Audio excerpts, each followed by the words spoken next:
반기문 씨에 대해서 이런 표현을 합시다. 일일 일실수. 일일 일 개그를 시전하고 다니시잖아요. 예. 온 국민들에게 어떤 웃음을 팡팡 제공해주고 있어요. 예. 요즘 코미디가 좀 별 볼 일이 없거든, TV에서. 이 사람 따라갈 수가 없네. 이런 식의 원맨쇼. 저번에 그랬잖아요. 이주일 씨가, 저 처음에 이렇게 데뷔할 적에 정말 무명이고 아무것도 아닌 얼굴만 좀 못생긴 사람이었었잖아요. 제일 처음 나왔을 때.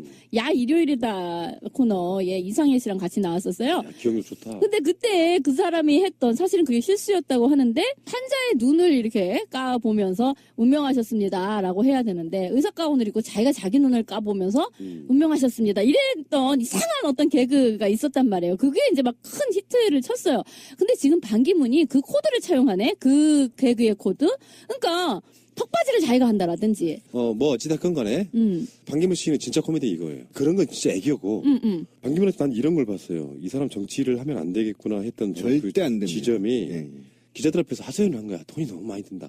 지금 마포 쪽에 캠프가 2군데가 있대요. 근데 거기 들어가는 비용이 상당하겠죠. 사람이 움직이니까. 근데 지금 당장 선거 예비 후보 등록도 된 게 아니라서 후원금 모집도 불가능해요. 결국에는 자기가 그 돈을 써야 되는 거예요. 그렇지. 자기 사비 털었다 이거지. 네. 돈이 너무 많이 들어가고 어쩔 수 없이라도 입당을 해야겠다. 이런 뉘앙스를 말하는 너무 거예요. 속내를 빤히 들여다냈잖아. 그렇게 말하면 정치인 자격이 없다는 거죠. 예를 들어서 내가 반기문이라면요. 나 같은 성격에도 속내는 어떻든 간에 당당하게 내가 책임질 테니까 따라와. 그런 느낌으로 가져야 되는데 돈이 많이 드니까 정당에 들어가겠다. 이 논리를 지금 시전하심으로써 모든 정치인들한테 저 사람 근수가 바로 나와버린 거예요. 그렇죠. 정당이 그러니까 ATM기냐라는 얘기가 바로 야당에서 나온 거죠. 근데 정말 적합한 표현이고 솔직히 반기문은요 10년간 해외에 있다가 떠있던 사람이잖아. 그런 사람이 국내에 헬기를 어디다가 착륙을 시킬 것이냐 하고 이렇게 망을 보고 있던 차에 원래는 이 사람은 그랬겠죠. 새누리당이 온전한 상태에서 자기가 꽃가마 타고 내려올 줄 알고 있었겠지. 근데 그게 아니요. 착륙 지점이 불타고 있어. 막 이렇게 돼서 어디에 앉아야 되나 이렇게 막 오해를 하던 중에 뭐 이렇게 반이 막 반쪽아리가 났다 그러고 뭐 등등등등 이렇게 됐는데 근데 그때에 어디든가 그래도 앉긴 앉으실 거잖아요. 이렇게 물었을 때에, 그러니까 지금까지는 국내에 전혀 당내에 지분도 없고 아무 기반이 없다. 그런데도, 나름, 굉장한 어떤 그 대우, 국내에서 마치 일당, 그 후보나 됐냐 이렇게 대우를 해주고 있는 판에 그 당은 그러면 어떻게 하실라고 딱 물으니까 글쎄 뭐 어디든 하긴 해야 되겠지 내 돈이 생돈이 들고 있는 상황이니까 이 말을 해버린 거지. 그러니까 현실이 녹록치 않은 게 박근혜 탄핵이 박인분에게 주는 영향 같은 건데 대선 같은 경우는요 240일 전에 예비 후보 등록을 받아요. 이게 8개월 전이지. 그러니까 숫자로 말하면 올해 같으면 4월 20일부터 시작하는 거예요. 12월 달에 대선이 있는 걸로 가정하면. 근데 그 선관위 쪽에서는 대선이 언제 치러질지 몰라. 헌재가 결정이 쥐고 있어. 그러니까 대선 예비 후보를 받을 수도 없는데 선관위 입장이라는 것은 탄핵이 안 됐을 경우도 가정을 해야 되잖아요. 그렇죠. 그러니까 법적으로는 4월 20일 이전에 탄핵 심판이 안 되면 4월 20일까지는 예비 후보 등록을 못 해요. 그러니까 4월 달까지는 20일까지는 생돈을 지가 써야 되는 거야. 그러니까 바지를 내릴 수도 없고 올릴 수도 그렇지, 없는 바로 반 그런 거예요. 엉거주춤한 상태에 지금 놓여 있는 거야. 근데 그렇게 속내 드러내는 정치인은 드물어요. 그러니까 정말 저도 어쨌든 반기문이 최근에 일주일 정도 이제 돼가는데 여기서 저도 아까 PD가 얘기한 거에 대해서 굉장히 높이 생각해요. 정치를 하면 절대 안 됩니다. 그러니까 이명박보다 못한 사람이 박근혜였었어요. 근데 박근혜만 못한 게 지금 반기문이 돼버린 겁니다. 제가 얼마나 놀랐냐면 이자는 말이에요. 사회성이나 국가관이나 역사관이나 국제관이나 정치관이 전혀 없어요. 이게 굉장히 중요합니다. 제가 하나씩 조금 이따 계속 얘기를 드리겠지만 지금 정치를 시작한 지 5일째인가 6일째 돈 얘기를 꺼냈단 말이에요. 저는 이게 너무 무례하고 건방지다는 겁니다. 왜 그러냐면 야당 의원들은요. 수십 년 동안 때로는 수년 동안 자기 돈 써가면서 바닥에서 빡빡 기어서 올라가서 국회의원 정치하는 겁니다. 야당 정치인 중에 쉽게 꽃가마 탄 놈이 누가 있습니까? 온갖 수모와 온갖 그 길바닥에서 훑어서부터 또는 지역위원장에서부터 또는 그 밑에 지역 당원에서부터 차근차근 절차를 밟아서 빚져가면서 정치를 하는 겁니다. 그러니까 이런 고단한 오랜 기간을 통해서 비로소 40대, 50대의 정치의 맛을 본단 말이에요. 그런데 이자는 지금 온 지 얼마 되지도 않아서 돈 얘기를 꺼내면서 그 돈 타령을 한단 말이에요. 그럼 여기서 긍정적으로 봐준다고 한다면 대한민국 정치가 고비용 저효율 정치라는 거를 우리는 알아야 되는 겁니다. 사실 비난하기 전에. 그래서 어떻게 하든 국민들이 깨어나서 저비용 고효율 정치를 이룩해야 되는데 정치 계획을 나서야 된다는 게 하나의 우리가 경각심을 가져야 할 문제고, 두 번째는 벌써부터 얘가 돈 타령을 한다는 겁니다. 돈 타령. 그렇죠. 돈 타령 때문에 정당에 들어가야 된다는 이 모순이 얼마나 싸가지가 없고 건방진 얘기냐면 돈 때문에 당에 들어가는 겁니다. 좀 모자란 거예요. 그러니까 당과 조직을 위해서 또는 나은 정책을 위해서, 그다음에 이것이 집권 가능한 수권 정당의 모습을 보이기 위해서 당에 가는 게 아니야. 그냥 즉흥적으로 내가 돈이 없어 막 돌아다니서 쇼를 해야 되는데 이런 개 같은 경우가 어디가 있습니까? 우리나라에서는 일종의 떴다방식으로 그러니까, 예. 어떤 정치인들이 막 그 선거 때 이렇게 난립을 하고 이런 게 굉장히 정치 후진국적인 양태를 보인다. 정당 중심의 정치가 이제 안착이 돼야 된다라는 게 이제 많은 정치학자들의 그동안의 분석이었었어요.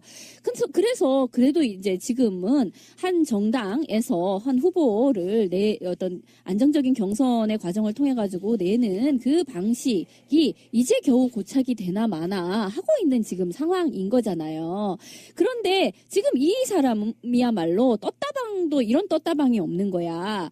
그냥 후보는 난 날라왔어. 후보는 날라왔고, 자, 땅바닥에 어떤 당이 있는지 볼까, 어디 앉을까 지금 이러고 있는 상태인 것이고, 이거는 전혀 정당과 이 사람 간의 화학적 결합이라는 건 불가능하다는 거예요. 아무런 소속감도 없고, 원래 정당이라는 거는요, 어떤 정치 철학과 정책을 공유하는 사람들이 어떤 권력을 잡고자 모이는 이익 집단이잖아요. 정당이라는 게. 근데 이 사람에게는요, 나는 후보고 나머지는 나한테 시다바리를 해줘야 되는 거야. 돈을 모아주고 조직을 모아주는 그런 탑다운 방식으로 이 사람들이 나한테 봉사해줘야 되는 것이지, 나는 그 정당과 어떠한 정치 철학이나 이념을 공유할 필요도 없고 그동안 산전수전을 겪을 필요도 없고, 이게 뭐예요? 이게 정말로 잘못된 특권 의식인 거잖아요. 게다가 돈도 돈이지만 이 사람이 팽목항 같은 데 갔을 때에 이 사람을 막 따라다니면서 위안부 합의 잘 됐다라고 칭찬한 그거 어떻게 된 거냐, 그거 해명해라 라고 막 사람들이 손피켓을 들고 다녀요. 그리고 기자들도 그렇게 묻지요. 위안부 합의에 대해서 지금도 그렇게 잘 된 거라고 생각을 하느냐, 이렇게 많이 묻고 있단 말이에요. 그런데 이 사람이 그거에 대해서 또 불편한 속내를 드러냈어. 뭐라고 얘기하냐면, 기자놈들이 나쁘대. 기자 나쁜 놈들이래. 그렇게 묻는 기자들이 나쁘대. 와, 난 워딩도 박근혜랑 어쩜 그렇게 똑같아. 나쁜 사람. 라고 얘기를 하면서, 내가 뭐 언제 위안부 합의에 대해서 내가 뭐 그렇게 대단한 잘못이라도 한 양 그렇게 자기를 몰아붙인다는 거야. 그냥 틀거리에서 대충 잘 되었다라는 정도의 이야기를 한 것을 가지고 나를 왜곡된 형태로 몰아세운다, 이렇게 얘기를 하고 있는 거예요. 무슨 기자가 예. 나쁜 사람들이래. 그런데 지금 민중의 소리에 우리 방송에도 자주 나오시는 김원식 기자님이 또 뭔가를 파헤치셨어요. 뭐가 나왔어. 뭐냐면 이 사람이 2013년도에 대담집을 낸 게 있는데요. 놀라워라. 일본이 머리 숙이고 사과할 필요가 없다. 아시아 나라들에 대해서 일본이 자꾸 이렇게 사과를 해야 된다는 식의 요구를 하는 것은 부당하다. 일본에 대해서 사과 카드를 남용하지 말아라. 그리고 한일 관계에 대해서는 건설적인 관계가 되는 것이 동아시아 안보에 도움이 된다. 이게 지금 그 위안부 합의를 둘러싼 한중일 삼각동맹 그거가 무엇이 다릅니까? 2013년도에 이미 이 사람은 이런 생각을 하셨네. 그러니까 미국의 충실한 똥개로서 그 역할만 충실히 한 거라고 보고요. 불과 얼마 전이죠. 한국에 들어오기 직전에 뉴욕에서 기자간담회 했거든요. 거기서 했던 말이 더 좀 충격적이라고 좀 보는데, 정당이 뭐가 중요하냐고 했어요. 그런 개념이 없는 사람인 거예요. 기자들이 물어볼 거 아니에요. 한국에 들어가면은 어느 정당으로 가실 겁니까? 라고 물어보면 정치적 철학이 없으니까 정당이 뭐가 중요하냐? 그러니까 난 후보고. 뒤에 가로 열고가 빠져 있는 거예요. 나를 모셔가는 곳이 중요하지. 그게 어디든 상관없이. 정치 철학 없음. 돈도 없음이 아니고 돈도 쓸 수 없음. 그럼 이 사람 뭐 어떻게 돼야 돼?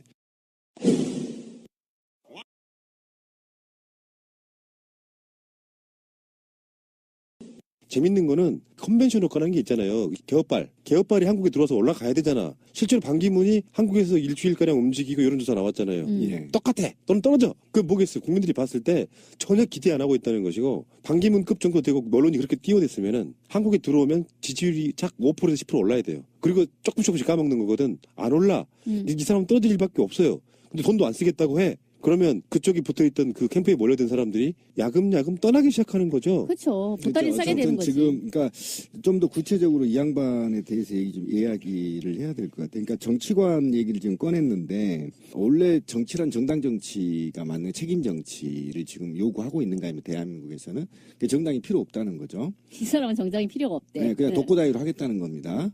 그러니까 정치가 어떻게 메커니즘이 작동되는지를 전혀 모르고 있다는 거예요.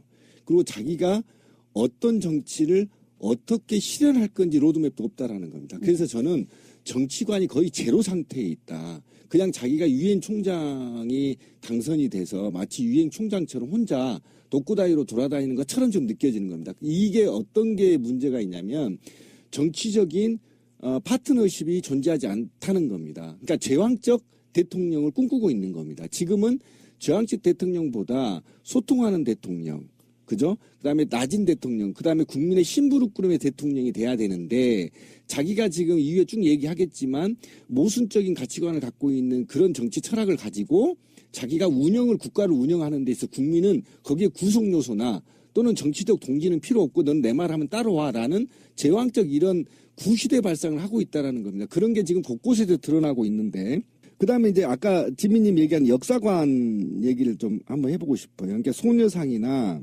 한일 협상, 그 다음에 사드 문제에 대해서 이어져서 계속 이제 막말이 오고 있지 않습니까? 그러니까 사드 관련의 문제는 반드시 도입하는 것이 마땅이라고 하고. 마땅히. 내가 여기까지는 이해한다니까요. 지 주장이니까. 그런데 그것을 반대하는 성주 주민을 지역 이기주의로 몰고 이것이 마치 국가 방위나 한반도 평화에 악영향을 미치는 것처럼 지역 주민들을 매도해버렸단 말이에요. 그리고 이제 와서는 이순신 장군이 강주 사람이라는 거예요. 나 그게 너무 웃겨. 아산 사람 아니에요? 아니, 원래 서울에서 태어났어, 이순신. 아산에서 결혼해서 사는 사람이고, 현충사가 아산에 있다란 말이에요. 근데 이 현충사의 문제는요, 이순신 전기에 보면 다 나와요. 거기서 어떻게 생활했는지, 막대기 들고 싸우고 어렸을 때 그런 과정들이 나온 게 아산을 배경으로 나온단 말이에요, 다. 그러니까 사람들이 아산이 출신인지 아는데 사실은 서울이고요.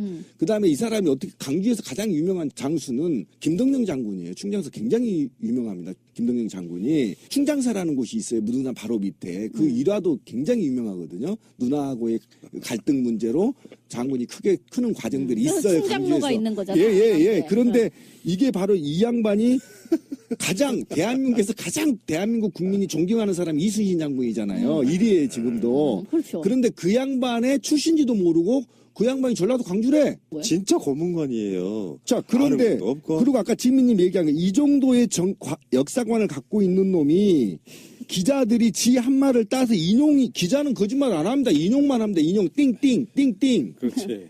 인용을 한 건데 거기다 대고 나쁜 놈이라고 욕을 하는 거예요. 나쁜 놈이래 기자한테. 이거는 왜 그러냐면 얼마나 무식한 새끼냐면 이거 내가 앞에 있으면 짱돌로 입주댕을 조사버릴 만한 이 사건이에요. 지금요. 노인 학대야 그러면. 아니 그래도 조사버려야 돼. 왜 그러냐면 기자가 만약에 자기 따옴표로 인용을 했는데 잘못됐으면요. 내가 그렇게 했는데 왜 당신이 기사를 이렇게 썼어? 그러니까 수정 요청을 하면 돼요. 그리고 해명하면 됩니다. 그리고 그게 정치거든요. 해명하면서 그게 원래 리스크가 아니라 플러스가 될 수가 있어요. 아, 그런 의도였는데 기자가 와전됐구나라고 얘기하면서 오히려 자기 품위를 높일 수 있거든요. 그런데 컨텐츠는 없어. 그 말은 맞아. 그러니까 거기다 해명하기 짜증나니까 나쁜 놈 이렇게 얘기해버린 겁니다. 이게 있잖아요. 저는 그러면 모든 기자들이 자기가 한 얘기와 무관하게 자기를 빨아주기를 원했던 거야? 그렇죠. 바로 그겁니다. 그러니까 아까 제가 말했던 정치관이나 역사관이나 사회관이 일맥상통하는 거예요. 지금 반기문은 빠져나갈 수가 없어요. 가치관이 전체가. 이런 전반적인 상태인 거고, 그 다음에 사회관에서 하나 더 따져야 될 게 뭐냐면 꽃동네 말이에요. 꽃동네 영상을 공개했더라고요. 이것도 또 죽을 떨어뜨리시더만 손을 부들부들 떨면서. 그런데 그 꽃동네 영상을 공개하면서 해명하는 것이 오히려 반기문한테 해가 돼버리는 겁니다. 그렇죠. 그 반기문한테 해만 될 뿐만 아니라 반기문은 남을 전혀 1%도 생각하지 않아요. 왜 그냥 그 영상을 공개하면서 비난은 누구한테 간주왔습니까? 오홍진 신부한테. 그럼요. 오홍진 신부가 결국은 오바해서 죽이나 이런 게 튈까봐 옷에 턱바지를 씌워준 거에 대해서 그러면 오홍진 신부가 또는 꽃동네가 그 장애인들을 제대로 관리를 못하고 오히려 장애인들을 확대하고 있다는 의혹을 지금 받고 있단 말이에요. 이 사건 하나로.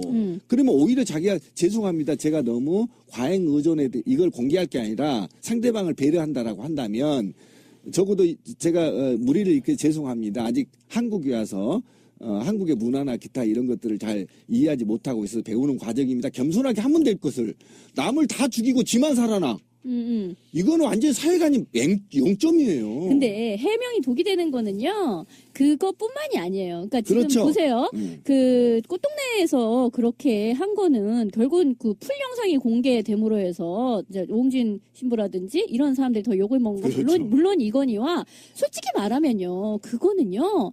뭐 사진이 어떻게 찍혔다 또는 뭐 이렇게 상체를 일으키지 않았다 등등도 있지만 가장 중요하게는 애초에 그딴 기획을 왜 했느냐부터를 따져야 되는 거예요. 그거는 아무런 저항도 할 수 없는 사람을 자신의 피사체로 사용함으로써 자기 인기를 위해서 그렇게 한 거잖아요. 그거는 예전에 왜 나경원 그 후보가 막 장애인 그 시설에 가가지고 알몸 목욕을 시키는 그거나 마찬가지죠. 아무런 저항도 할 수 없는 사람을 자기가 선행을 베푸는 자 라는 대상물, 도구물로 사용을 했다라는 점에서 사악한 기획이라고밖에 볼 수가 없는 거고요. 그 디테일에 있어서도 그나마도 잘하지 못했다라는 점이 이제 우스꽝스러운 거고 그 다음은 그런데 해명을 함으로써 자기가 실수를 한 정도가 아니라, 그 시설 자체가 잘못된 걸로, 이제, 오히려 논란이 더 확대되는 그런 상황이잖아요. 그렇죠, 그렇죠. 근데,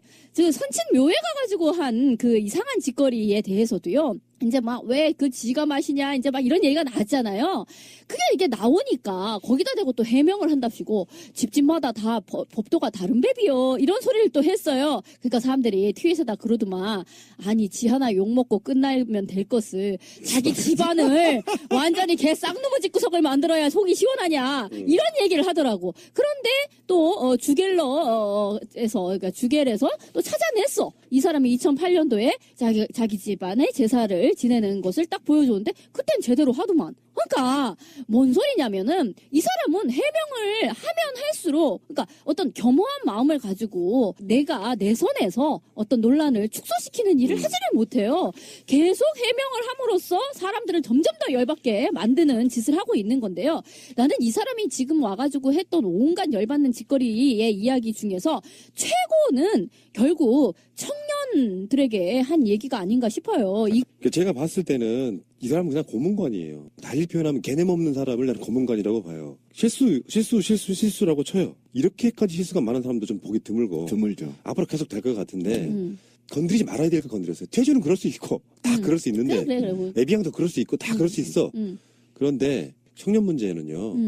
박근혜가 불과 얼마 전에 중농가라고 했다가 그러니까 대통령에 오를 자들은 밖에 나가서 개고생해라 이렇게 말하면 안 되고 내가 당신들을 위해서 뭔가 이 자리를 만들고 싶은데 날 찍어줘. 요거 개념으로 가야 되거든요. 근데요, 이 사람은요, 이 일종의 타임머신 같은 거를 타고, 뭐랄까, 과거에서 그냥 온 사람이에요. 그러니까, 왜 한국은 다이나믹 코리아라고 얘기를 하잖아요. 한국에서 이 사람 10년 떠 있었어요.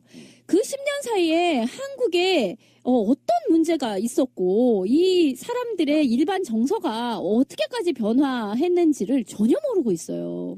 한국은 저는 이제 제 친구가 외국에 있어가지고 이제 한 1년 단위로 대략 오거든요. 그럼 이제 1년치 설명을 해줘야 돼, 얘한테. 한국에서 무슨 일이 있었는지를. 막 1년치 설명을 하느라고 막 하루 정도 막 머리가 오면 욱신욱신 하는지 몰라요. 근데 그것도 설명해주기가 쉽지가 않아. 1년 정도 얘기를 해줘도. 근데 얘가, 처음에 미국에 갔다가 처음 돌아왔을 때는 9년 만에 돌아왔었어요. 9년치 얘기를 해주느라고 나는 죽는 줄 알았었어. 진짜로. 근데 한국이란 나라에서요. 10년간 바깥에 떠있다 오잖아요. 정말 이거는 이해할 수 없는 요지경. 정말 설명할 길이 없는 사태에 빠져요. 그리고 특히 최근에 10년간 도대체 무슨 일이 있었는가. 사람들은 왜, 10년 전만 해도, 젊은이들, 아프니까 청춘이요. 내지는 해외에 나가서 많은 기회가 있고 자원봉사라도 라는 이야기는 그냥 그렇게 얘기할 수도 있고 뭐 나름 해외를 많이 해집고 다닌 사람으로서 하는 뭐 덕담일 수도 있고 그랬을란가 몰라. 10년 전만 해도. 근데 지금은요. 그 얘기하면 야, 칼 안 맞는 게 다행이에요. 진짜 욕먹는 건 고사하고 진짜 총알 날라와요. 그 소리를 이 사람은 아무런 개념 없이 그냥 한다는 거야. 그러니까 조선대학교 강연회에서 참 말하기도 창피한데. 아이고 진짜 부끄러워 죽겠어. 네. 그 사람이 유엔에 가서 국적 코리아를 달고 활동했다는 게 10년이 다 보이거든. 진짜 부끄럽다고. 일단 진미님이 10년 외국에 나가 있다고 했는데 이 아이는 평생 외가 있었어요. 장관직 빼고. 네, 외교관이었으니까. 근데 그 좀 짚어봅시다. 젊어서 개고생해야 된다라고 얘기한 것까진 좋아요. 그다음에 글로벌 스탠다드 마인드를 가져라. 이 말과 취업을 못하면 자원봉사라도 좀 해라. 인턴을 확대해야 된다. 글로벌 마인드. 그 시대는요. 5년 전에 가버렸어요. 아까 지민님 얘기했죠. 한국 사회에서는 5년 전부터 글로컬 리더십이라고 얘기를 합니다. 그러니까 뭐냐면 글로벌 리더십은 이미 국제사회에서 통용되지 못하고 있다. 그래서 글로컬리즘은 뭐냐면 내 것이 세계적인 것이요. 이거예요. 한국말로 하면. 그러니까 네가 갖고 있는 특유의 네 지역이 갖고 있는 특유의 문화를 국제 문화와 융합해서 새로운 문화, 새로운 청년 리더의 철학을 가질 때인 거예요, 지금. 그러니까 우리가 한번 보세요. 그러니까 김치가 세계적인 것이어 가는데 전라도 김치를 미국에다 갖다 주면 먹겠냐고요. 제가 쉽게 설명하는 거예요. 전라도 김치를 미국의 젊은 층의 입에 맞게 새로운 미국의 문화와 결합시켜서 그 입맛과 결합시켜서 만들어내는 게 미국 김치란 말이에요. 그렇게 가라는 거예요. 예전에 5년 전에는 그냥 우리 것이 세계적인 것이니까 김치를 막 먹이게 만드는 거야. 미국인한테. 근데 안 먹어 해보니까. 그러니까 이제는 그러지 말고 미국의 글로컬과 한국의 글로컬이 결합된 새로운 문화가 창출되는 사회란 말이에요. 그래서 대한민국의 모든 고등학교, 대학교들이 글로컬리즘을 양성한다고 지금 돼 있단 말이에요. 그런데 이것도 좀 후진적인 거고요. 그 다음에 인턴 제도는 이미 이명박 정부 때 폐기된 정책입니다. 박근혜 때 손도 못 내봤어요. 초기에 내놨다가. 인턴제에 패배가 있었고요. 그 다음에 자원봉사 얘기인데요. 이 자원봉사라는 것은 내가 먹고 살 게 있고 내가 직장이 있고 그리고 거기에서 내 휴식 시간을 쪼개서 하는 게 자원봉사입니다. 자원봉사 먹을 게 없고 의식주가 해결이 안 됐는데 자원봉사를 하면 어쩌라는 겁니까? 내 미래는 누가 책임지고 나는 누구하고 결혼하고 나는 향후에 자식을 어떻게 낳고 자원봉사담하다 죽으라는 거예요? 그러니까요. 이게 이 사람이 10년 전에 이 얘기를 했으면 그럭저럭 먹히는 얘기라니까. 그래도 2개밖에 안 먹혀. 아니 그러니까 보세요. 그게요. 그때 그러니까 노무현 정권 때 또는 그때에서 바로 이명박 정권 넘어갈 때 대략 그 정도를 한번 생각을 해보자요. 우리 머리를 그때로 한번 되돌려 보자고. 그때는요. 뭐가 글로벌 스탠다드가 어쩌고 저쩌고 얘기를 하면 그럴듯하게 들렸어요.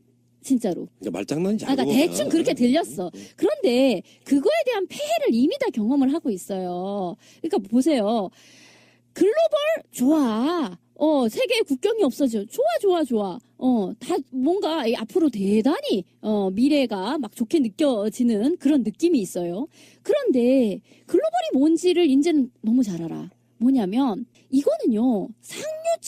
상류층에게 있어서 글로벌은요, 뭐 비행기 타고 미국에 갔다가 홍콩에 갔다가 한국에 왔다가 별장은 저기 하와이에 있고 뭐는 어디에 있고 하는 식의 아주 최상층에게에서의 뭐 정말 자본의 국경 없는 이동과 그런 식의 어떤 상류층이 전 세계를 무대로 아주 희희낙낙으로 사는 그거가 있을 수 있죠. 그런데 돈이 없는 상태의 사람에게 세계화 내지는 글로벌은 도대체 무엇이냐면 이주노동자가 되는 거예요. 이주노동자. 그러니까 박근혜가 중동 가서 뭐 어째라라고 하는 거는요. 중동 가서 우리가 건설 노동자 되고 빡빡 일하는 이야기야. 그러니까 이주노동자가 그러니까 세계화의 산물로서 이주노동자가 있잖아. 전 세계에. 그러니까 세계화가 돼서 다 좋아지는 게 아니고 상류층은 무지하게 좋아지고 거기 밑바닥에 깔리는 사람은 무지하게 괴로워지는 가정도 해체되고 내 삶의 터전도 없어지고 이걸 말하는 네. 거예요. 그래서 이 지금 신비님이 이야기한 거기 글로컬의 이야기는 뭐냐면은요. 우리가 이상이라든지 이런 거는 글로벌하게 갖되 삶의 터전으로서의 이 로컬 내가 살고 있는 이 지역의 기반을 두고서 우리의 삶을 살찌워 나가야 된다. 이 개념으로서 왜 박원순 서울시장이 이야기한 동네 살리기 프로젝트라든지 그런 등등이 있는 거예요. 무슨 지금 뜬구름 잡기식의 이야기를 하고 있냐고. 그러니까 그 해외 나가라고 하는 말은 다르게 표현하면 완전히 느낌이 달라져요. 경제 난민. 근데 그래서 비교가 되는 측면이 뭐가 있냐면은 야권 주자들은 지금 공공부문 일자리 몇 개 만들겠다. 그렇죠. 그 이야기 하고 있고요. 기본소득 이야기 하고 그렇죠. 있는 그 지점까지 와 있어요. 지금 엄청나게 높이 올라가 있는데 이 사람 공감력이 떨어지다 보니까 들어와서 진짜 박정희 시대나 전두환 시대에 했을 법한 얘기 하면서 난 성공한 사람이니까 나를 본받아야 돼. 사실은 내가 보기에는 반기문 고생한 게 없거든요. 유엔 사무총장 하려고 지가 고생했습니까? 지금 한국에 들어왔더니 대선주자가 돼 있는 거예요. 정말 운 하나는 끝내주는 그렇죠. 사람이라고 노래가 한 보는데 번도 하지 않고 그렇죠. 그런데 반기문이 해야 될 이야기는 딱 박근혜 탄핵 시점이고 촛불 광장에 한 발을 나가봤다면 이렇게 이야기를 해야 됩니다. 재벌 개혁을 통해서 사회 구조 개혁을 통해서 좋은 일자리를 많이 만들어낼 테니까 청년들은 걱정하지 마시고 열심히 일할 준비를 하시라. 이런 개념으로 가주면 청년들이 열광할 텐데. 콘텐츠가 없잖아. 그러니까 이건 내 고문관이에요 그냥. 저는 이제 더 열받은 게 뭐냐면 이날 강연에 참여한 젊은이 M4세대예요. 얼마나 가슴이 찢어졌겠습니까? 뭔가 국제 리더를 했던 자로서 이 젊은 M4세대들이 반기문한테 뭔가 하나 지식을 얻고자 찾아간 그 자리에서 이런 막말을 들었을 때 얼마나 자괴감이 들었겠어요. 저 개새끼 저거 이렇게 되는 겁니다. 한마디로 이게 진짜 아까 말씀했죠. 싸대기 안 맞는 게 이게 이 나이 때문에 안 맞았지. 만약에 20대가 그렇게 강의했다면 싸대기 그냥 올라가고 다 나가버려요. 누가 이런 강의를 듣고 있습니까? 총 맞아, 진짜. 네, 그런데 사제총 날라와. 이 M4 세대들한테 이렇게 가슴에 못을 박는 얘기를 왜 하냐는 겁니다. 지금 말이죠. 이게 지금 대기업도 지금 같은 맥락에서 주장하고 있는 겁니다. 대기업도. 그러니까 이게 지금 대기업들이 자기들이 일자리 창출 안 하겠다고 지금 버티는 겁니다. 지금 그 특검하고 헌재 이 공격을 당하니까. 이것도 거짓말이거든요. 지금 최근 5년간 대기업들은 일자리를 창출하지 못하고 있습니다. 왜? 이것들은 어쨌든 자본이 세계화되어 있기 때문에 자본의 이익을 남겨야 되기 때문에 자동화로밖에 갈 수가 없어요. 그러면 일자리 창출은 아까 말한 대로 권 PD가 얘기한 대로 사회제도를 개혁한 후에 중소기업들이 일자리를 만든 거란 말이에요. 그리고 공공영역밖에 없어요. 이건 선진국의 규모 모델입니다. 예를 들면 공무원한테 주 4일제를 하고 나머지는 추가로 하면 지금 100만 공무원 아닙니까? 그럼 100계좌를 더 만들 수 있다라고 공무노조는 제안하고 있는 거 아닙니까? 더더욱이 또 공공자리 같은 경우 선생님 일자리 부족해서 지금 다 비정규직 쓰고 있잖아요. 이거 다 정규직 돌리고 말이죠. 그 다음에 의료 같은 경우 새로운 산업 정도의 로드맵을 만들어서 몇 개의 일자리를 만들겠다. 이렇게 구체적으로 정책을 내놓는데 지는 퉁쳐서 해외로 가라는 겁니까? 아까 말한 대로 이거를 디지털 유목민을 양성시키는 거예요. 디지털 유목민도 아니야. 네. 그냥 경제 난민이죠. 난민이지. 어디 가서 돈 벌어오라는 거잖아. 근데 지금요. 그러니까 2000년대 초반하고 달라서 무슨 아프니까 청춘이다 같은 소리를 하면요. 정말 욕먹어요. 이제 그런 말도 할 수가 없어요. 맞아요. 그리고 해외 가서 봉사해라? 이거는요, 가령 2008년 그맘때쯤에 일종의 해외에 이렇게 말한 것처럼 그렇게 나간 사람들 꽤 있었어요. 나갔는데, 나름 가서 정말 굶는 어린이들 돕고 하는 그런 거 있잖아요. 국제 기아 난민 돕고 하는 그런 국제기구에서 자원봉사하고 그러고 나서 돌아온 사람들도 꽤 있어요. 지금 우리 주위에 있는데, 뭐냐면 그런 거지. 그게 나가서 진짜로 굶고 이런 사람들 보면서 자기가 봉사하고 이러면 굉장한 나름 삶의 보람을 느낀대요. 그런데 계속 그렇게 살 수는 없잖아요. 그래서 국내에 돌아오면 아무것도 아니라는 거예요, 자기가. 너무 자기는 갑자기 쓰레기 같은 그런 느낌이 든다는 거예요. 이 한국에서는 아무것도 할 게 없고 그래서 할 수 없어가지고 다시 나간대요. 무슨 대책이 있어서는 아니고. 맞아요. 그런 식의 어떤 굉장한 어떤 무력감과 어떤 분열에 시달리는 젊은이들도 지금 굉장히 많아요. 그런 등등을 알고 싶으면은 뭐 엄기호 씨나 이런 분들이 청년들 만나서 이렇게 직접 취재한 그런 책들도 많으니까 좀 읽어봤으면 좋겠고, 국내 해외 포함해서 자원봉사 같은 이야기를 하려면은요. 그러면 그거와 짝패로 같이 이야기돼야 되는 게 기본소득이에요. 그러니까 말씀하신 것처럼 자원봉사는 돈이 되지 않고 고용이 되는 게 아니잖아요. 그럼에도 불구하고 그것도 의미 있는 일이기 때문에 하는 것이 맞고 자신의 경험을 쌓는 것이 맞다. 좋아. 좋은 이야기야. 그러려면 그걸 위해서 기본소득이 되고, 왜 유럽 같은 데에서는 청년수당 등등으로 그게 어느 정도 해결이 되기 때문에 해외에 가서 네 경험 쌓으라고 해외여행하라고 한다는 거 하잖아요. 유럽에서는. 그게 같이 이루어져야 돼요. 아니면 기본급 있죠. 그러니까 최저임금 이게 엄청 꽤 어느 정도 높아져서 일본 같은 경우가 좀 그래요. 기본 시급이 좀 높아요. 그래서 바짝 알바하고 그리고 알바 자리가 또 좀 꽤 많다는 거야. 일본은 바짝 알바 해가지고 다시 해외 나가가지고 좀 살다 오고 이런 식이 가능해요. 근데 우리는 엄청나게 임금이 그 시급이 낮고, 그리고 사회보장제도로서의 무슨 청년수당이나 이런 게 일체 없고, 사회적 불안 요소를 내가 온몸으로 다 따놔야 되는 그 상황에서 완전히 그 정규직은 없고 비정규직 고용만 찔끔찔끔 하고 있는 상태에서는 그냥 이 청년들은 빚에 내몰리고 있는 상태인 거예요. 단순히 나 혼자 가난의 문제가 아니고, 우리 좀 이따 또 빚 얘기도 이제 또 하긴 할 텐데, 어쨌든 빚에 내몰리는 상태의 사람으로 어마어마한 자살의 상태에 지금 와 있는데, 이 사람들에게 한다는 소리가 왜 그러고 있어? 해외 나가 자원봉사라도 혀. 이런 정말 자다 봉창 두드리는 할아버지 이 얘기를 하고 있으니, 이거는요 예전에 무슨 노인 폄하 발언 이상의 파급력을 지니는, 정말로 해서는 안 되는 이 정말 영린을 건드렸어 이 사람. 대선이라고 하는 것이 사실은 5년 동안 정치인들이 자기 비전 보여주고 한국 사회에 무엇이 문제인지 진단도 해보면서 자기가 갖고 있는 역량을 국민들에게 알리고 나를 대선 뽑아달라고 하는 거지 않습니까? 그렇죠.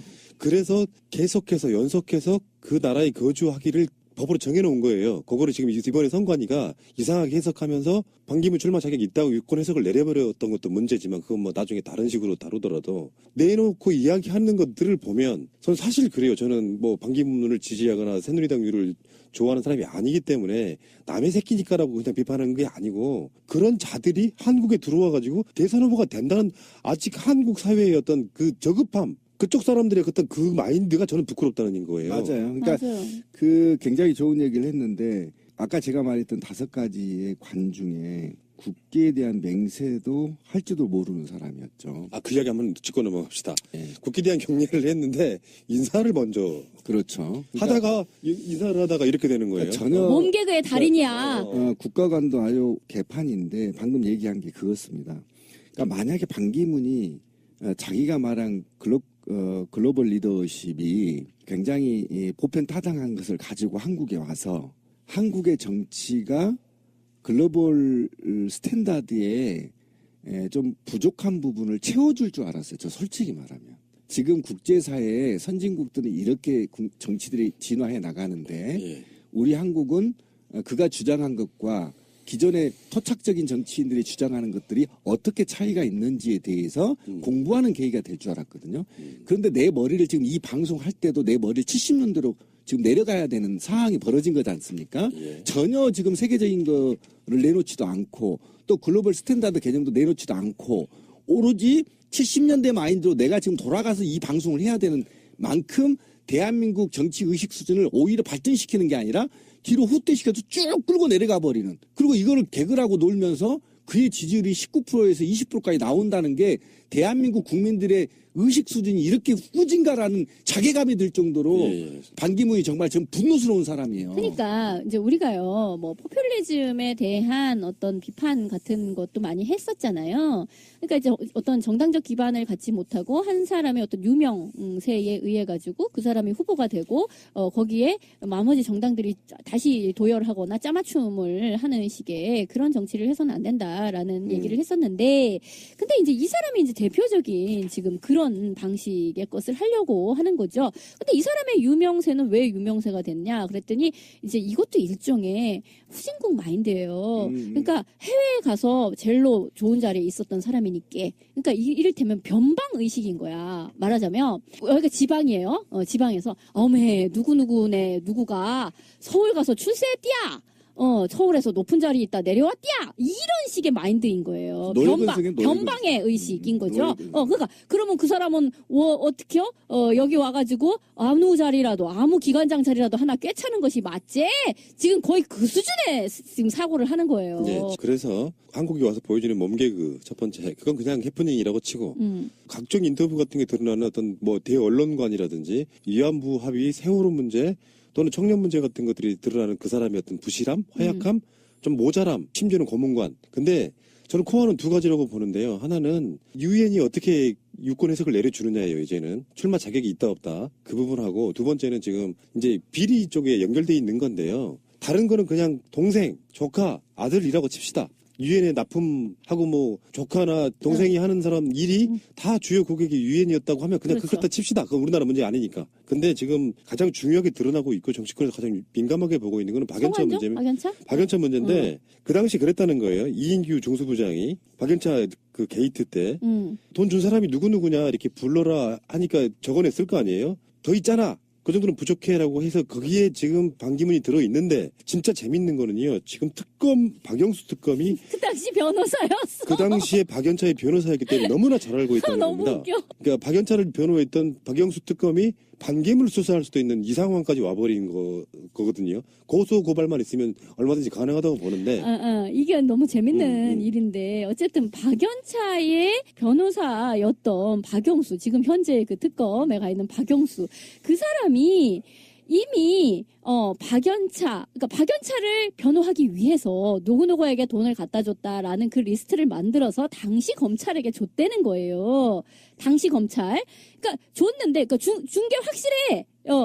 그래서 그게 검찰로 넘어갔는데, 그때에 누구가 받았다라는 것이 나올 적에 이 사람은 빠졌다는 거야, 반기문은. 그리고 나서 이제 노무현 전 대통령이 이제 서거를 하는 바람에 더 이상 뭐 캘 거 없고 그냥 덥세 넘어가세 이렇게 됐다는 거예요.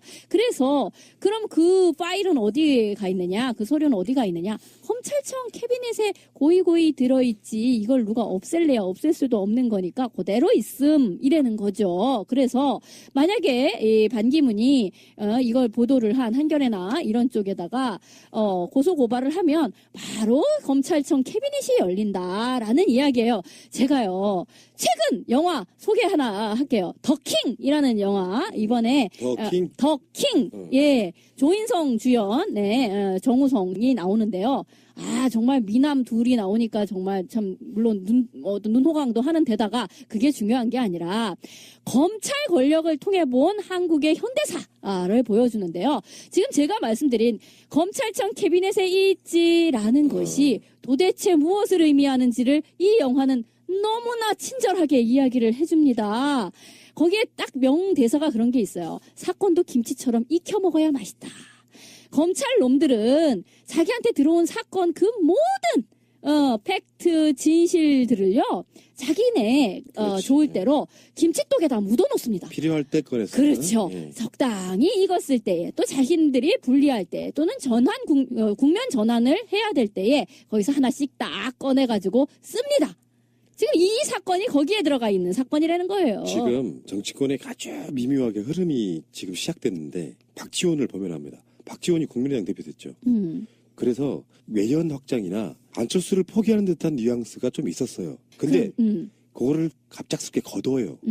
그게 이제 박연차 게이트에 반기문이 있다는 걸 확인했다. 이게 빼박 정치권의 텐트라는 정설인데 거잖아. 응. 그럼 어떻게까지 갈 수가 있냐면은 저는 지금도 정두원도 그렇게 말하고 있고요. 정두원하고 저는 결이 같아요. 동지야. 반기문은 중도 낙마할 것이라고 보고 있는 거예요. 안철수도 또 그렇게 얘기를 한 바고. 그러면 어쩔 수 없이 어떤 상황이 벌어지냐면은 새누리당의 미미한 후보랑 비박당 유승민이 나오고 그래서 양강 구도가 국민의당이 그리고 싶어하는 그림은 안철수 문재인이 붙는 거라는 거예요. 그렇죠. 그 정도로 1대1로. 그러니까 지금 역대 이렇게 스포트라이트를 받고 들어왔지만 컨벤션 효과 전혀 미미한 사람은 이런 사람도 드문 거예요.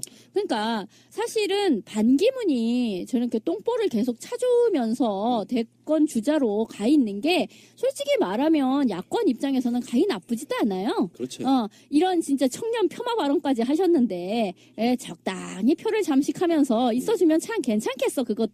그리고 유승민도 나오고 반기문도 나오고 이러면은 참 좋겠어. 근데 어쨌든 이 사람은 도중 하차를 할 가능성이 매우 높다라고 보이고요. 돈 때문에. 돈도 돈이고요. 이 사람이 인재사 어제 이제 뒤통수가 화끈함을 느끼는 거야. 응? 그러니까 어쨌든 지금 빼박 캔트로 검찰청에 들어가 있는 자기 이름 그거 어떻게 뺄 것이며 그것도 있는 데다가 아니 뭐 녹록치가 않은 거야. 자기 꽃가마 타고 내려올 줄 알았더니만 뭐요 이렇게 바뀌었어? 라고 생각을 할 테고 하는 등등 해서 아이고 내가 이 나이에 뭐가 답답해서 라는 생각이 들면 이제 그만하게 되는 완주를 못하겠다 이렇게 나자빠질 가능성이 있는 거죠. 근데 그렇게 나자빠지게 되면 안철수는 약간 살아나는 국면이 될 수가 있고 저쪽에서 이제 유승민 뭐 안철수 대충 이러면서 이쪽에서 문재인 이렇게 만약에 삼자구도 비슷하게 되면 이것도 가히 나쁘지 않다 이렇게 보는 건데 만약에 저쪽에서 다 포기를 하고 안철수 문재인 이렇게 1대1로 붙을 가능성도 생각을 해봐야 되는 거예요. 그러니까 약간 정치적으로 이제 얘기를 했는데 반기문이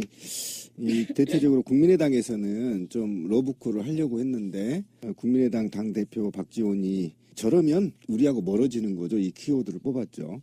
그러니까 반기문이 굉장히 지금 한국인으로부터 굉장히 아까 말한 대로 이 정치가 저는 그래요. 이번 헌재나 탄핵 정국이 대한민국의 사회나 그다음에 더더욱이 정치에 한 차원 발전될 수 있는 계기가 됐을 거라고 보고 그러면 차기의 대통령 후보들은 여야를 막론하고 정책적 능력을 검증받아야 하고요. 역사관을 검증받아야 되고요. 그다음에 도덕성을 검증받아야 되고요.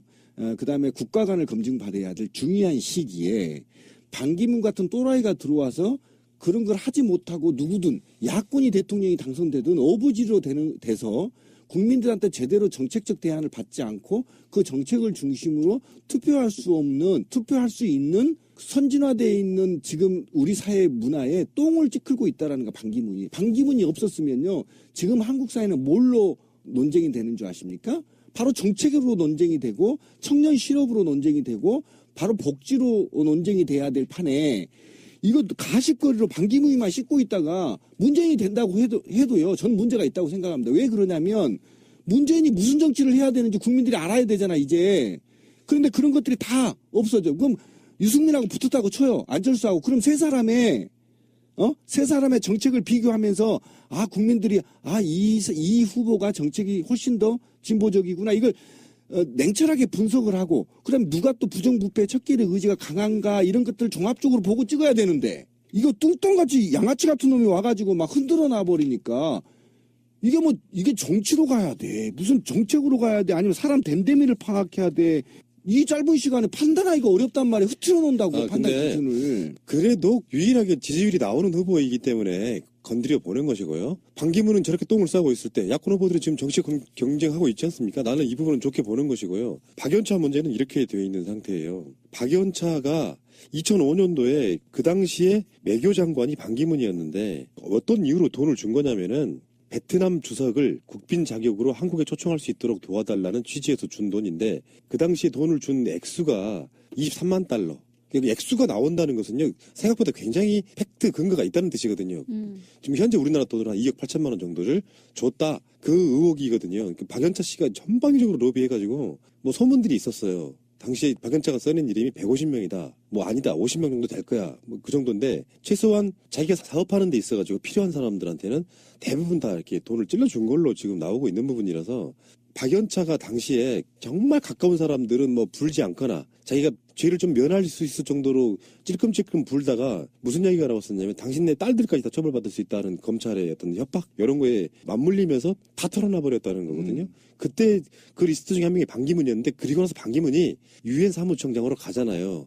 그러니까 우리나라를 대표해서 외국에 나가 있는 유엔 사무총장을 건드릴 필요가 없다 그래서 어느 누구도 터부처럼 건드리지 않았는데 그게 10년이 묵혀져 있다가 다시 이번에 나온 거거든요. 더더욱이 또 맞물려 있는 게 박영수가 당시 변호사였는데 이 21명의 명단을 검찰에 직접 넘겼다 이 얘기입니다. 그렇죠. 그래서 이제 문제가 되는 거고 이게 이제 건드리면 건드릴 수가 어쨌든 이 수사는 대통령 후보로서 또는 그에 준하는 사회적 인물로서 명백하게 조사를 받거나 또는 자기가 해명을 해야 되는 문제이기 때문에 아무래도 기자들의 포토라인에 서게 되겠죠. 결국은. 근데 어쨌든 반기문은 우리가 이제 눈에 보이는 것은 반기문이지만 반기문 뒤에는 이제 이명박이 있다라고밖에 볼 수가 없는 거고요. 실제로 이명박이 그렇게 얘기를 했대잖아요. 지금 가능성 있는 그나마 후보는 반기문밖에 없으니까 잘해줘라 라고 했다는 거잖아요. 그래서 지금 뭐 바른정당이라든지 과거 친이계들이 어떻게 움직이느냐가 대단히 중요할 텐데 근데 이 사람이 어느 정도 깜냥이 돼야 그 정도의 어떤 퍼포먼스라도 해줄 텐데 이 사람이 정말 노인으로서 여기저기에다 지금 뭐 똥을 쳐바르고 있는 거의 이 지경에 지금 놓여 맞아요. 있기 때문에 이 사람을 과연 친이계가 도저히 안 되겠다라고 뭐 할 가능성도 있는 거죠. 아니 지금 벌써요. 반기문이 지금 내부에서 그러니까 어떻게 불러야 반기문 라인과 친이계 라인이 갈등이 지금 그렇죠. 야기되고 있어요. 그러니까 벌써 친이계의 지지자들도 MB도 반기문이 이 정도 모자란 사람이라는 걸 몰랐나 봐요. 알고 보니까 이게 도저히 불가능하다고 싶으니까 너무 실수가 많고 이러니까 친이들이 도저히 이건 아닙니다. 이게 골 때리는 일이 벌어질 겁니다. 이렇게 이제 얘기가 내부에 오고 간다는 겁니다. 실제로 역사관이나 기타 전체에 보면은 박근혜만 못해요 지금. 그러니까. 그러다 보니까 이제 깜짝 놀란 거야 친이계가. 뭐 이런 사람이 있나 이렇게 돼서 지금 갈등이 불거지고 있다라는 그러니까 거죠. 이를테면 박근혜 같이 모자란 사람이 어떻게 대통령이 되었나라는 것도 이를테면 이명박 그 당시에 이제 그 여당이 대안이 없다. 그냥 박근혜 뭐 별로지만 그냥 결사옹위해서 가자 이렇게 됐던 거잖아요. 다 도와라 그냥 뭐 이렇게 된 건데 근데 그 짓을 했더니 끝이 안 좋잖아. 임기 남겨놓고 지금 탄핵을 쳐 맞았잖아요. 지금 그런 실수 자기들도 너무 안 되는 거는 그냥 그렇게 할 수가 없었던 건데 에이씨 똥 튀겼네라고 생각을 할 텐데 거기다 대고 반기문이를 띠칸이 데려와 봤더니 이건 진짜 고문관 중에 또 고문관인 거야. 그래서 이 친이계 입장에서도 진짜 어디서 선수도 왜 이게 다 모자라라고 했겠지 자기들도. 재밌는 현상을 한번 보셔야 됩니다. 물론 반기문의 정치적 스탠스 때문에 그런 거 있어요. 촛불 집회도 가겠다. 박근혜하고 통화에서는 잘 됐으면 좋겠다. 이렇게 하잖아요. 그러니까 반기문이 들어와서 컨벤션 효과로 지지율이 오르는 게 아니고 황교안의 지지율이 올랐습니다. 물건을 봤더니 물건이 심하게 부실해. 그래서 우리 거 그냥 고쳐 쓰자 뭐 이런 느낌인 것 같아요. 그렇지. 보수들은. 그러니까 어쨌든 이제 똥 얘기가 자꾸 나오는데 이명박이 웬만한 똥은 치울 수 있어요. 워낙 지가 저지른 죄가 많은데. 근데 반기문이 지금 설사를 싸대고 다니기 때문에 이명박에게 채울 수가 없는 거예요. 누구도 그 똥은 못 치워. 세상을 지켜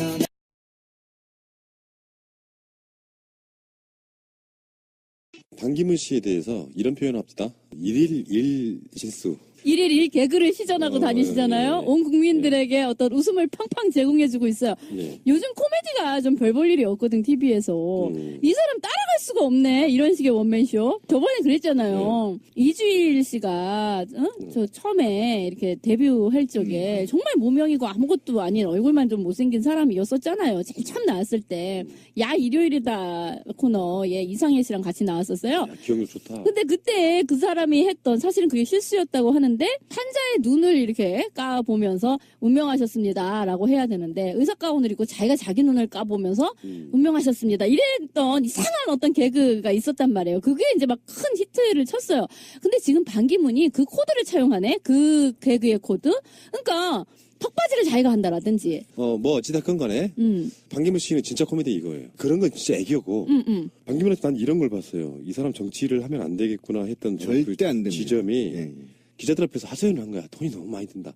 지금 마포 쪽에 캠프가 2군데가 있대요. 근데 거기 들어가는 비용이 상당하겠죠. 사람이 움직이니까. 근데 지금 당장 선거 예비 후보 등록도 된 게 아니라서 후원금 모집도 불가능해요. 결국에는 자기가 그 돈을 써야 되는 거예요. 그렇지. 자기 사비 털었다 네, 이거지. 네. 돈이 너무 많이 들어가지고 어쩔 수 없이라도 입당을 해야겠다. 이런 뉘앙스를 말하는 너무 거예요. 속내를 빤히 들여다냈잖아. 그렇게 말하면 정치인 자격이 없다는 거죠. 예를 들어서 내가 반기문이라면요. 나 같은 성격에도 속내는 어떻든 간에 당당하게 내가 책임질 테니까 따라와. 그런 느낌으로 가져야 되는데 돈이 많이 드니까 정당에 들어가겠다. 이 논리를 지금 시전하심으로써 모든 정치인들한테 저 사람 근수가 바로 나와버린 거예요. 그렇죠. 정당이 그러니까 ATM기냐라는 얘기가 바로 야당에서 나온 거죠. 근데 정말 적합한 표현이고 솔직히 반기문은요 10년간 해외에 있다가 떠있던 사람이잖아. 그런 사람이 국내에 헬기를 어디다가 착륙을 시킬 것이냐 하고 이렇게 망을 보고 있던 차에 원래는 이 사람은 그랬겠죠. 새누리당이 온전한 상태에서 자기가 꽃가마 타고 내려올 줄 알고 있었겠지. 근데 그게 아니요. 착륙 지점이 불타고 있어. 막 이렇게 돼서 어디에 앉아야 되나 이렇게 막 우회를 하던 중에 뭐 이렇게 반이 막 반쪽아리가 났다 그러고 뭐 등등등등 이렇게 됐는데 근데 그때에 어디든가 그래도 앉긴 앉으실 거잖아요. 이렇게 물었을 때에, 그러니까 지금까지는 국내에 전혀 당내에 지분도 없고 아무 기반이 없다. 그런데도, 나름, 굉장한 어떤 그 대우, 국내에서 마치 일당, 그 후보나 됐냐 이렇게 대우를 해주고 있는 판에 그 당은 그럼 어떻게 하실라고 딱 물으니까 글쎄 뭐 어디든 하긴 해야 되겠지 내 돈이 생돈이 들고 있는 상황이니까 이 말을 해버린 거 요구를 하는 것은 부당하다. 일본에 대해서 사과 카드를 남용하지 말아라. 그리고 한일 관계에 대해서는 건설적인 관계가 되는 것이 동아시아 안보에 도움이 된다. 이게 지금 그 위안부 합의를 둘러싼 한중일 삼각동맹 그거가 무엇이 다릅니까? 2013년도에 이미 이 사람은 이런 생각을 하셨네. 그러니까 미국의 충실한 똥개로서 그 역할만 충실한 거라고 보고요. 불과 얼마 전이죠. 한국에 들어오기 직전에 뉴욕에서 기자간담회 했거든요. 거기서 했던 말이 더 전 충격적이라고 좀 보는데 정당이 뭐가 중요하냐고 했어요. 그런 개념이 없는 사람인 거예요. 기자들이 물어볼 거 아니에요. 한국에 들어가면은 어느 정당으로 가실 겁니까? 라고 물어보면 정치적 철학이 없으니까 정당이 뭐가 중요하냐? 난 후보고. 뒤에 가로 열고가 빠져 있는 거예요. 나를 모셔가는 곳이 중요하지. 그게 어디든 상관없이. 정치 철학 없음. 돈도 없음이 아니고 돈도 쓸 수 없음. 그럼 이 사람은 뭐 어떻게 돼야 돼?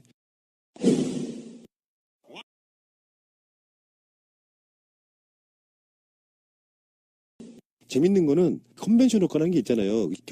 개업발이 한국에 들어와서 올라가야 되잖아. 실제로 반기문이 한국에서 일주일가량 움직이고 여론조사 나왔잖아요. 예. 똑같아. 또는 떨어져. 그게 뭐겠어요. 국민들이 봤을 때 전혀 기대 안 하고 있다는 것이고 반기문급 정도 되고 언론이 그렇게 띄워댔으면은 한국에 들어오면 지지율이 작 5%에서 10% 올라야 돼요. 그리고 조금씩 까먹는 거거든. 안 올라. 이 사람은 떨어질 일밖에 없어요. 근데 돈도 안 쓰겠다고 해. 그러면 그쪽이 붙어있던 그 캠프에 몰려든 사람들이 야금야금 떠나기 시작하는 거죠. 그렇죠. 보따리 싸게 되는 거지. 지금 그러니까 좀 더 구체적으로 이 양반에 대해서 이야기를 해야 될 것 같아요. 그러니까 정치관 얘기를 지금 꺼냈는데 원래 정치란 정당 정치가 맞는 책임 정치를 지금 요구하고 있는가 하면 대한민국에서는 정당이 필요 없다는 거죠. 이 사람은 정당이 필요가 없대. 네, 그냥 독고다이로 하겠다는 겁니다. 그러니까 정치가 어떻게 메커니즘이 작동되는지를 전혀 모르고 있다는 거예요. 그리고 자기가 어떤 정치를 어떻게 실현할 건지 로드맵도 없다라는 겁니다. 그래서 저는 정치관이 거의 제로 상태에 있다. 그냥 자기가 유엔 총장이 당선이 돼서 마치 유엔 총장처럼 혼자 독고다이로 돌아다니는 것처럼 좀 느껴지는 겁니다. 이게 어떤 게 문제가 있냐면 정치적인 파트너십이 존재하지 않다는 겁니다. 그러니까 제왕적 대통령을 꿈꾸고 있는 겁니다. 지금은 제왕적 대통령보다 소통하는 대통령, 그죠? 그다음에 낮은 대통령, 그다음에 국민의 심부름꾼의 대통령이 돼야 되는데 자기가 지금 이후에 쭉 얘기하겠지만 모순적인 가치관을 갖고 있는 그런 정치 철학을 가지고 자기가 국가를 운영하는 데 있어 국민은 거기에 구속 요소나 또는 정치적 동기는 필요 없고 넌 내 말하면 따라와라는 제왕적 이런 구시대 발상을 하고 있다라는 겁니다. 그런 게 지금 곳곳에서 드러나고 있는데 그다음에 이제 아까 지민님 얘기한 역사관 얘기를 좀 한번 해보고 싶어요. 그러니까 소녀상이나 한일 협상, 그다음에 사드 문제에 대해서 이어져서 계속 이제 막말이 오고 있지 않습니까? 그러니까 사드 관련의 문제는 반드시 도입하는 것이 마땅이라고 하고 마땅히. 내가 여기까지는 이해한다니까요. 지 주장이니까. 그런데 그것을 반대하는 성주 주민을 지역 이기주의. 지역 이기주의로 몰고 이것이 마치 국가 방위나 한반도 평화에 악영향을 미치는 것처럼 지역 주민들을 매도해버렸단 말이에요. 그리고 이제 와서는 이순신 장군이 강주 사람이라는 거예요. 나 그게 너무 웃겨가지고. 아산 사람 아니에요? 아니 원래 서울에서 태어났어 이순신. 아산에서 결혼해서 사는 사람이고 현충사가 아산에 있다란 말이에요. 근데 이 현충사의 문제는요. 이순신 전기에 보면 다 나와요. 거기서 어떻게 생활했는지 막 막대기 들고 싸우고 어렸을 때 그런 과정들이 나온 게 아산을 배경으로 나온단 말이에요. 다. 그러니까 사람들이 아산이 출신인지 아는데 사실은 서울이고요. 그다음에 이 사람이 어떻게 강주에서 가장 유명한 장수는 김덕령 장군이에요. 충장사 굉장히 유명합니다. 김덕령 장군이 충장사라는 곳이 있어요. 무등산 바로 밑에. 그 일화도 굉장히 유명하거든요. 누나하고의 갈등 문제로 장군이 크게 크는 과정들이 있어요. 충장로가 강주에서. 있는 거잖아요. 예. 그런데 이게 바로 이 양반이 가장 대한민국에서 가장 대한민국 국민이 존경하는 사람이 이순신 장군이잖아요. 1위에 지금도. 그렇죠. 그런데 그 양반의 출신지도 모르고 그 양반이 전라도 광주래. 진짜 고문관이에요. 자, 그런데, 아는 것도 없고. 그리고 아까 지민님 얘기한 게 이 정도의 역사관을 갖고 있는 놈이 기자들이 지 한 말을 따서 기자는 거짓말 안 합니다. 인용만 합니다. 인용, 띵띵, 띵띵. 그렇지. 인용을 한 건데 거기다 대고 나쁜 놈이라고 욕을 하는 거예요. 나쁜 놈이네 기자한테. 이거는 왜 그러냐면 얼마나 무식한 새끼냐면 이거 내가 앞에 있으면 짱돌로 입주댕을 조사버릴 만한 이 사건이에요. 근데 지금요. 노인 학대야 그러면. 아니 그래도 조사버려야 돼. 왜 그러냐면 기자가 만약에 자기의 따옴표로 인용을 했는데 잘못됐으면요. 내가 그렇게 했는데 왜 당신이 기사를 이렇게 썼어? 그러니까 수정 요청을 하면 돼요. 그리고 해명하면 됩니다. 그리고 그게 정치거든요. 해명하면서 그게 원래 리스크가 아니라 플러스가 될 수가 있어요. 아, 그런 의도였는데 기자가 와전됐구나라고 얘기하면서 오히려 자기 품위를 높일 수 있거든요. 그런데 컨텐츠는 없어. 그 말은 맞아. 그러니까 거기다 해명하기 짜증나니까 나쁜 놈 이렇게 얘기해버린 겁니다. 이게 있잖아요. 그러면 저는 모든 기자들이 자기가 한 얘기와 무관하게 자기를 빨아주기를 원했던 거야? 그렇죠. 바로 그겁니다. 그러니까 아까 제가 말했던 정치관이나 역사관이나 사회관이 일맥상통하는 거예요. 지금 반기문은 빠져나갈 수가 없어요. 가치관이 전체가. 이런 전반적인 상태인 거고 그 다음에 사회관에서 하나 더 따져야 될 게 뭐냐면 꽃동네 말이에요. 꽃동네 영상을 공개했더라고요. 이것도 또 죽을 떨어뜨리시더만 손을 부들부들 떨면서. 그런데 그 꽃동네 영상 이렇게 현실이 녹록치 않은 게 박근혜 탄핵이 박인분에게 주는 영향 같은 건데 대선 같은 경우는요 240일 전에 예비 후보 등록을 받아요. 이게 8개월 전이지. 그러니까 숫자로 말하면 올해 같으면 4월 20일부터 시작하는 거예요. 12월 달에 대선이 있는 걸로 가정하면. 근데 그 선관위 쪽에서는 대선이 언제 치러질지 몰라. 헌재가 결정이 쥐고 있어. 그러니까 대선 예비 후보를 받을 수도 없는데 선관위 입장이라는 것은 탄핵이 안 됐을 경우도 가정을 해야 되잖아요. 그렇죠. 그러니까 법적으로는 4월 20일 이전에 탄핵 심판이 안 되면 4월 20일까지는 예비 후보 등록을 못 해요. 그러니까 4월 달까지는 20일까지는 생돈을 지가 써야 되는 거야. 그러니까 바지를 내릴 수도 없고 올릴 수도 그렇지, 없는 바로 반 그런 거예요. 엉거주춤한 상태에 지금 놓여 있는 거야. 근데 그렇게 속내 드러내는 정치인은 드물어요. 그러니까. 정말 저도 어쨌든 반기문이 최근에 일주일 정도 이제 돼가는데 여기서 저도 아까 PD가 얘기한 거에 대해서 굉장히 높이 생각해요. 정치를 하면 절대 안 됩니다. 그러니까 이명박보다 못한 사람이 박근혜였었어요. 근데 박근혜만 못한 게 지금 반기문이 돼버린 겁니다. 제가 얼마나 놀랐냐면 이자는 말이에요. 사회성이나 국가관이나 역사관이나 국제관이나 정치관이 전혀 없어요. 이게 굉장히 중요합니다.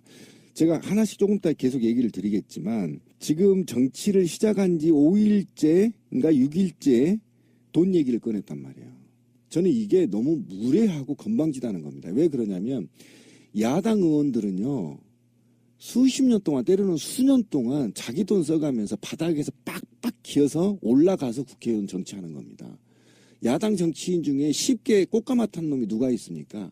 온갖 수모와 온갖 그 길바닥에서 훑어서부터 또는 지역위원장에서부터 또는 그 밑에 지역 당원에서부터 차근차근 절차를 밟아서 빚져가면서 정치를 하는 겁니다. 그러니까 이런 고단한 오랜 기간을 통해서 비로소 40대, 50대의 정치의 맛을 본단 말이에요. 그런데 이자는 지금 온 지 얼마 되지도 않아서 돈 얘기를 꺼내면서 그 돈 타령을 한단 말이에요. 그럼 여기서 긍정적으로 봐준다고 한다면 대한민국 정치가 고비용 저효율 정치라는 거를 우리는 알아야 되는 겁니다. 사실 비난하기 전에. 그래서 어떻게 하든 국민들이 깨어나서 저비용 고효율 정치를 이룩해야 되는데 정치 계획을 나서야 된다는 게 하나의 우리가 경각심을 가져야 할 문제고, 두 번째는 벌써부터 얘가 돈 타령을 한다는 겁니다. 돈 타령. 그렇죠. 돈 타령 때문에 정당에 들어가야 된다는 이 모순이 얼마나 싸가지가 없고 건방진 얘기냐면 돈 때문에 당에 들어가는 겁니다. 좀 모자란 거예요. 그러니까 당과 조직을 위해서 또는 나은 정책을 위해서, 그다음에 이것이 집권 가능한 수권 정당의 모습을 보이기 위해서 당에 가는 게 아니야. 그냥 즉흥적으로 내가 돈이 없어 막 돌아다니서 쇼를 해야 되는데 이런 개 같은 경우가 어디가 있습니까? 우리나라에서는 일종의 떴다방식으로 그러니까, 예. 어떤 정치인들이 막 그 선거 때 이렇게 난립을 하고 이런 게 굉장히 정치 후진국적인 양태를 보인다. 정당 중심의 정치가 이제 안착이 돼야 된다라는 게 이제 많은 정치학자들의 그동안의 분석이었었어요. 그래서 그래도 이제 지금은 한 정당에서 한 후보를 어떤 안정적인 경선의 과정을 통해 가지고 내는 그 방식이 이제 겨우 고착이 되나 마나 하고 있는 지금 상황인 거잖아요. 그런데 지금 이 사람이야말로 떴다방도 이런 떴다방이 없는 거야. 그냥 후보는 난 날라왔어. 후보는 날라왔고, 자, 땅바닥에 어떤 당이 있는지 볼까, 어디 앉을까 지금 이러고 있는 상태인 것이고, 이거는 전혀 정당과 이 사람 간의 화학적 결합이라는 건 불가능하다는 거예요. 아무런 소속감도 없고, 원래 정당이라는 거는요, 어떤 정치 철학과 정책을 공유하는 사람들이 어떤 권력을 잡고자 모이는 이익 집단이잖아요. 정당이라는 게. 근데 이 사람에게는요, 나는 후보고 나머지는 나한테 시다바리를 해줘야 되는 거야. 돈을 모아주고 조직을 모아주는 그런 탑다운 방식으로 이 사람들이 나한테 봉사해줘야 되는 것이지, 나는 그 정당과 어떠한 정치 철학이나 이념을 공유할 필요도 없고 그동안 산전수전을 겪을 필요도 없고, 이게 뭐예요? 이게 정말로 잘못된 특권 의식인 거잖아요. 게다가 돈도 돈이지만 이 사람이 팽목항 같은 데 갔을 때에 이 사람을 막 따라다니면서 위안부 합의 잘 됐다라고 칭찬한 그거 어떻게 된 거냐, 그거 해명해라 라고 막 사람들이 손피켓을 들고 다녀요. 그리고 기자들도 그렇게 묻지요. 위안부 합의에 대해서 지금도 그렇게 잘 된 거라고 생각을 하느냐, 이렇게 많이 묻고 있단 말이에요. 그런데 이 사람이 그거에 대해서 또 불편한 속내를 드러냈어. 뭐라고 얘기하냐면, 기자놈들이 나쁘대. 기자 나쁜 놈들이래. 그렇게 묻는 기자들이 나쁘대. 와, 워딩도 박근혜랑 어쩜 그렇게 똑같아. 나쁜 사람. 라고 얘기를 하면서, 내가 뭐 언제 위안부 합의에 대해서 내가 뭐 그렇게 대단한 잘못이라도 한 양 그렇게 자기를 몰아붙인다는 거야.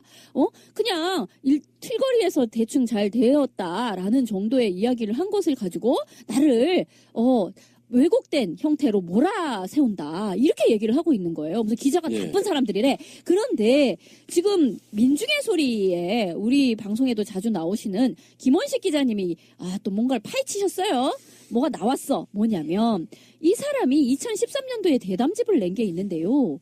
놀라워라. 일본이 머리 숙이고 사과할 필요가 없다. 아시아 나라들에 대해서 일본이 자꾸 이렇게 사과를 해야 된다는 식의